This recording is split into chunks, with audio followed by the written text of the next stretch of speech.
रहीम। अस्सलामुअलैकुम। उम्मीद करता हूँ कि तमाम तालिब इल्म खैरियत व आफ़ियत के साथ होंगे।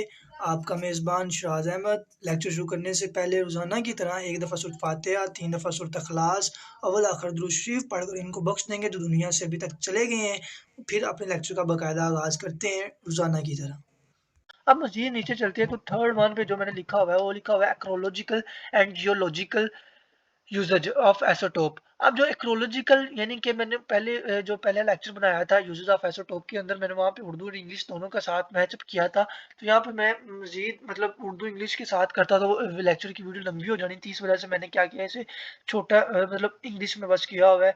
ये इस वजह से ताकि जो बच्चे हैं मतलब पार्ट वन में बाद पार्ट टू में जाएंगे, मैट्रिक पार्ट टू के बाद हम FSC पार्ट वन में जाएंगे तो वहाँ पे उसके लिए ईजी होगा क्योंकि वहाँ पे इंग्लिश मीडियम होता है। तो यहाँ पे क्या लिखा हुआ है, are used to estimate the age. अब यहाँ पे हम इसे क्यों यूज करते हैं क्रोलॉजिकल एंड जियोलॉजिकल में, इस वजह से यूज करते हैं कि आपके पास फोसिल्स जो होते हैं, फोसिल्स के अंदर क्या आता है, आपके पास आ जाते हैं दरख्त, आ जाते हैं पत्थर, आ जाते हैं मुर्दा जानदार, आ जाते हैं। उनकी जिंदगी की, उनकी लाइफ की एस्टिमेट करने के लिए, उनको बनाने के लिए, हम वो सोचने के लिए कितनी है वो हम देखते हैं। तो यहाँ पे है the age determination of old carbon. जो हमारे पास मतलब पुराने कार्बन होते हैं उनकी, यानी कि कंटेनिंग फोसिल्स, ऐसे फोसिल्स यानी कि ऐसे पत्थर, ऐसे दरख्त जिनके पास कार्बन होता है मगर बहुत पुराना होता है, तो उनकी एज को मेजर करने के लिए हम कार्बन 16 को यूज करते हैं। जैसे कि हमने पढ़ा था कार्बन के 3, कार्बन 12, कार्बन 13, कार्बन 14। तो कार्बन जो 14 होता है उसे हम इस काम के लिए यूज करते हैं कि वो क्या करता है, कार्बन डेटिंग यानी कि कार्बन की एज को मतलब पता करता है। ठीक है, इस वजह से इसे कहते हैं रेडियो एक्टिव कार्बन और या फिर कार्बन डेटिंग। तो रेडियो एक्टिव कार्बन कह सकते हो या फिर कह सकते हो कार्बन डेटिंग। अगर आपके पास अगर एग्जामिनर पूछ लेता है कि रेडियो एक्टिव कार्बन क्या है या पूछ लेता है कार्बन डेटिंग क्या है, तो आपने बताना है the age determination of old carbon containing fossils by measuring the radioactive of carbon 614 in them, that's called the radioactive carbon or carbon dating। तो ये बड़ी सिंपल सी डेफिनेशन मैंने यहाँ पे लिखी है आपसे, ये मैंने गूगल से सर्च करके आपके लिए बड़े आसानी के साथ मतलब जो आसान थी वो मैंने यहाँ पे लिखी हुई है। अब मजीद नीचे चलते हैं तो वहाँ पे आपके पास नजर आ रहा होगा आपको, जो मैंने दूसरे नंबर पे लिखा हुआ है वो लिखा हुआ है जी रेडियो एक्टिव आइसोटोप डेटिंग।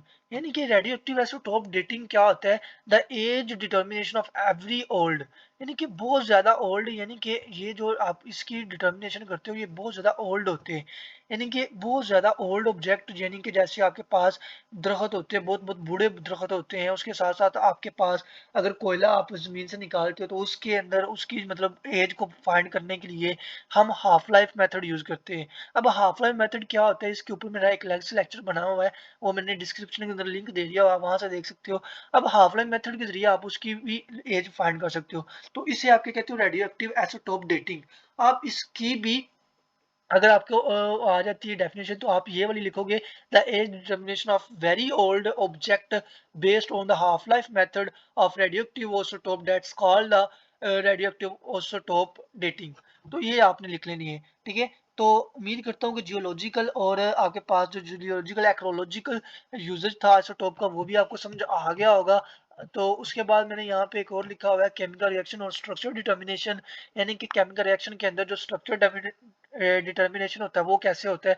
अब रेडियो आइसोटोप के अंदर जो केमिकल रिएक्शंस होते हैं वो बहुत बड़े लंबे लंबे रिएक्शंस होते हैं, यानी कि इनका जो टाइम पीरियड होता है वो बड़ा लंबा होता है, यानी कि बहुत ज्यादा टाइम पीरियड लेते हैं।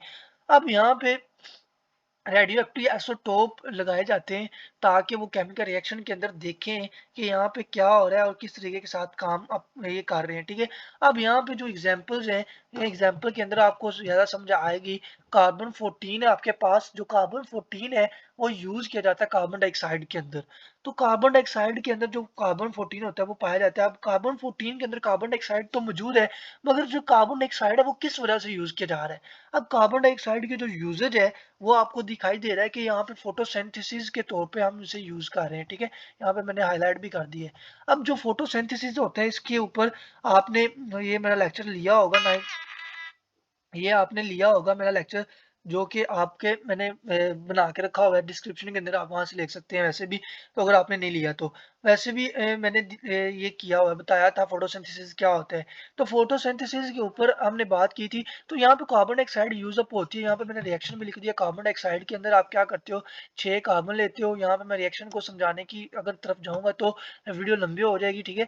तो यहाँ पे मैं उस तरफ नहीं जा रहा। तो 6 कार्बन डाइऑक्साइड मॉलिक्यूल लिए और उसके साथ उसने क्या रिएक्शन किया, 12H2O के साथ जब रिएक्शन किया तो देन आपके पास क्या हुआ है, देन आपके पास क्रिएट हो गया है, देन आपके पास क्या बन गया, देन आपके पास ग्लूकोज बन गया। तो ये ग्लूकोज का फार्मूला है C6H12O6 और उसके बाद 6O2 है और ये मेरे पास 6H2O है। तो इस तरीके के साथ आपने ये रिएक्शन किया, यानी कि ये फोटोसिंथेसिस वाले रिएक्शन के अंदर, यानी जब मैंने फोटोसिंथेसिस वाला आपको टॉपिक पढ़ाया था उसके अंदर मैंने आपको ये अच्छे तरीके के साथ समझाया था कि ये किस तरह से आता है, ठीक है? तो ये मैंने आपको वहाँ पे बताया था कि आपके पास ये जो आते हैं, ये किस तरह से आपके पास ये रिएक्शन डेवलप हुआ है। अब यहाँ पे अगर मैं इसके बारे में बताऊँगा तो ये वीडियो लंबी हो जाएगी, ठीक है? ये नहीं हम बात कर रहे। अब मज़ीद नीचे चलते हैं तो यहाँ पे मैंने लिखा हुआ है एप्लीकेशन पावर जनरेशन, लास्ट वाला टॉपिक है, इसका लास्ट वाली हेडिंग है मेरे पास। तो radio active isotope use generate the electricity. तो आपके पास ये क्या करते हैं, इलेक्ट्रिसिटी को जनरेट करने के लिए यूज़ अप होता है, ठीक है? इलेक्ट्रिसिटी को जनरेट करना ये कोई आम बात नहीं है। मतलब आप आइसोटोप को आपकी डेली लाइफ के अंदर जो आप इलेक्ट्रिसिटी देखते हो तो उसको हम जनरेट कर रहे हैं कैसे, आप आइसोटोप्स के जरिए जनरेट कर सकते हैं। अब यहाँ पे न्यूक्लियर फ्यूजन रिएक्शन क्या होते हैं, या आपने फिजिक्स क्लास 10th की फिजिक्स की बुक के अंदर न्यूक्लियर फिजन रिएक्शन के बारे में पढ़ा हुआ है, तो इसके ऊपर हम बात नहीं कर रहे।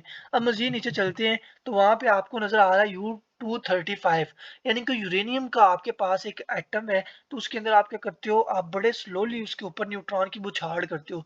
जब उसके ऊपर आप न्यूट्रॉन की बुछाड़ करते हो, बम्बार्ड आप न्यूट्रॉन करते हो, देन क्या होता है, उसका न्यूक्लियस ब्रेकअप हो जाता है, टूट जाता है। और देन आपके पास क्या करता है, बेरियम 139 और उसके साथ साथ क्रिप्टोन 94 आपके पास बनाता है, ठीक है? क्रिप्टोन 94, बेरियम 39 139 आपके पास वहां पर डेवलप होता है और उसके साथ साथ 3 न्यूट्रॉन आपके पास बनते हैं। तो यहाँ पे मैंने रिएक्शन के ये भी आपको समझा दिया हुआ है। ये आपके पास U235 92 है, यानी कि 92 आपको मैंने बताया था एटॉमिक नंबर होता है, 235 आपके पास क्या होता है, मास नंबर। और उसके साथ साथ आपने न्यूट्रॉन की यहाँ पे बुछाड़ कराई है। जब आपने न्यूट्रॉन की बुछाड़ कराई तो आपके पास बेरियम 139 बना है और उसके साथ साथ मैंने बताया आपको क्रिप्टॉन बना है। तो यहाँ पे मैं बता चुका हूँ कि जो ऊपर वाली टर्म है, यानी कि 139 है बेरियम के ऊपर, तो वो क्या है, मास नंबर। जो नीचे 56 वो आपके पास है एटॉमिक नंबर। इस तरह से क्रिप्टॉन के ऊपर जो 94 है वो क्या है, एटॉमिक मास नंबर, और जो नीचे है 36 वो क्या है, एटॉमिक नंबर। और इसी तरह से आपके पास 3 न्यूट्रॉन आ गए और साथ में लॉट ऑफ एनर्जी प्रोड्यूस हुई। और जो एनर्जी यूज हुई है, हमारे पास एनर्जी यहाँ पे मिली है, उसे हम क्या करते हैं, यूज अप करते हैं किसके लिए, हम जो आपके पास वाटर होता है, वाटर को वेपर्स में कन्वर्ट करने के लिए यूज करते हैं, स्टीम बनाने के लिए। यहाँ पे मैंने लिखा हुआ है large amount of energy is released which is used to convert the water into steam, यानी कि वाटर को स्टीम में कन्वर्ट करने के लिए यूज अप की जाती है। देन स्टीम ड्राइव, उस स्टीम को फिर यूज करते हैं किसके लिए, इलेक्ट्रिसिटी को जनरेट करने के लिए। अब उस इलेक्ट्रिसिटी को जनरेट करने के लिए कैसे यूज करते हैं, आपको पता है कि आपके पास टरबाइंस होती हैं, टरबाइंस को आप घुमाते हो तो उससे आगे जनरेटर लगे होते हैं, फिर जनरेटर से आप क्या करते हो, इलेक्ट्रिसिटी ऑब्टेन करते हो। तो इस तरीके के साथ आपके पास टरबाइन पहले आपके पास एनर्जी से एनर्जी जो होती है वो कन्वर्ट करती है वाटर को वेपर्स में, यानी कि जो आपके पास स्टीम होती है, स्टीम में कन्वर्ट करने के बाद वो टरबाइंस को हरकत में लाती है और उसके साथ आपके पास क्या होती है, इलेक्ट्रिसिटी जनरेट हो जाती है। तो उम्मीद करता हूँ कि लेक्चर की समझ आ गई होगी। अगर फिर भी किसी किस्म का कोई क्वेश्चन होता है वो कमेंट करें, इंशाल्लाह मैं जरूर रिप्लाई करूंगा। अल्लाह हाफिज, अल्लाह आपका हमें नासिर हो, फी मान।